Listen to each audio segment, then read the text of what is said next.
ಜಿ5 ಇರುವಾಗ ನೀವು ನಿಮ್ಮ ನೆಚ್ಚಿನ ಶೋಗಳನ್ನ ಎಂದಿಗೂ ಮಿಸ್ ಮಾಡಿಕೊಳ್ಳುವುದಿಲ್ಲ. ಅದು ಸಂಪೂರ್ಣ ಉಚಿತವಾಗಿ. ಹೊಗಳಿ ಮಾತಾಡೋರೆಲ್ಲ ಇವತ್ತು ತೆಗಳಿ ಮಾತಾಡ್ತಾ ಇದ್ದಾರೆ. ನಮ್ಮನ್ನ ಕಳ್ಳರಾಗಿ ನೋಡ್ತಾ ಇದ್ದಾರೆ. ಕಷ್ಟ ಸುಖಕ್ಕಾಗಬೇಕಾಗಿರೋ ಅಕ್ಕಪಕ್ಕದವರೆಲ್ಲ ನಮ್ಮನ್ನ ಅನುಮಾನ ದೃಷ್ಟಿಯಿಂದ ನೋಡ್ತಾ ಇದ್ದಾರೆ. ಯಾರು ನಂಬ್ಕೊಂಡು ಜೀವನ ಮಾಡಬೇಕು ಪರಿ? ಎಲ್ಲರೂ ನಮ್ಮ ಮೇಲೆ ನಂಬಿಕೆ ಕಳ್ಕೊಂಡಿದ್ದಾರೆ ಅಂದರೆ ನಾವು ಹೇಗ್ರಿ ಬದುಕೋದು? ಇಂಥ ವಾತಾವರಣದಲ್ಲಿ ನಾವು ಜೀವನ ಮಾಡೋಕ್ಕಾಗುತ್ತಾ? ನಿಜ ಪರಿ, ತೇಜಸ್ ಬಂದಾಗ್ಲಿಂದ ಅಕ್ಕಪಕ್ಕದ ಮನೆಯವ್ರ ಮುಂದೆ ತಲೆ ಎತ್ಕೊಂಡು ನಡೆಯೋದಕ್ಕಾಗ್ತಾ ಇಲ್ಲ. ನಾವೇ ಏನೋ ಮಾಡಿದ್ದೀವಿ ಅನ್ನೋ ಹಾಗೆ ನೋಡ್ತಾ ಇದ್ದಾರೆ. ಮನಸ್ಸಿಗೆ ಒಂಥರ ತಳಮಳ ಆಗ್ತಾ ಇದೆ ಪರಿ. ಇಂಥ ಪರಿಸ್ಥಿತಿಲಿ ನಾವಿಲ್ಲಿರೋದು ಒಳ್ಳೇದಲ್ಲ. ಮರ್ಯಾದೆ ಉಳಿಸ್ಕೊಳ್ಳೋದು ತುಂಬ ಮುಖ್ಯ.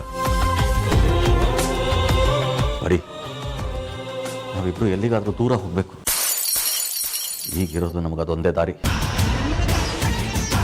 ಊರು ಹೇಗ್ರಿ ಬಿಟ್ಟು ಹೋಗೋಕ್ಕಾಗತ್ತೆ?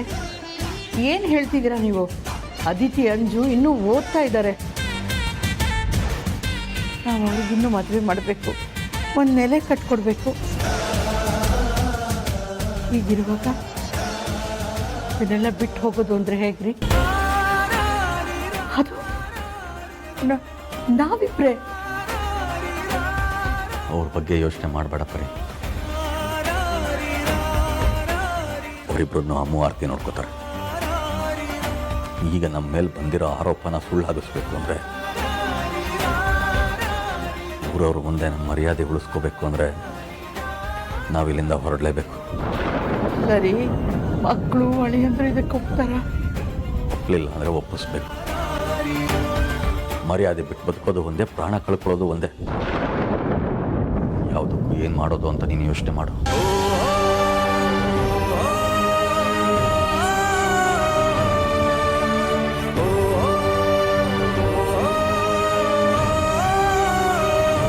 ನೀವು ಹೇಳೋದೇ ಸರಿ ರೀ. ಕಳ್ಕೊಳ್ಳೋ ಅಂಥದ್ದು ಏನಿದೆ? ನಮಗೆ ಮರ್ಯಾದೆನೇ ಎಲ್ಲ ಅಂದಮೇಲೆ ಅದನ್ನು ನಾವು ಉಳಿಸ್ಕೊಳ್ಬೇಕು. ನೀವು ಹೇಳಿದಾಗೆ ನಾವು ಈ ಊರು ಬಿಟ್ಟು ಹೋಗೋದೇ ಒಳ್ಳೆಯದು.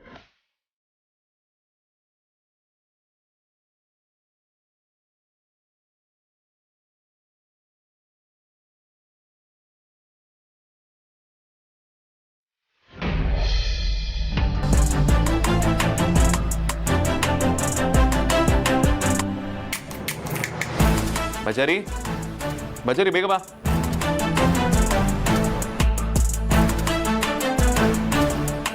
ಯಾಕೆ ನಿಂತಿದ್ಯಾ? ಕೂತ್ಕೋ. ಬಜಾರಿ, ಲೈಫ್ ತುಂಬ ಮೊನೋಟನಸ್ ಅನ್ನಿಸ್ತದೆ. ಸಖತ್ ಬೋರ್ ಹೊಡಿತದೆ.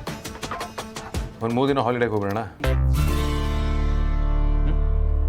ಇದ್ರಲ್ಲಿ ಯಾವ ಲೊಕೇಶನ್ ಬೇಕು ಸೆಲೆಕ್ಟ್ ಮಾಡು, ಬುಕ್ ಮಾಡ್ತೀನಿ.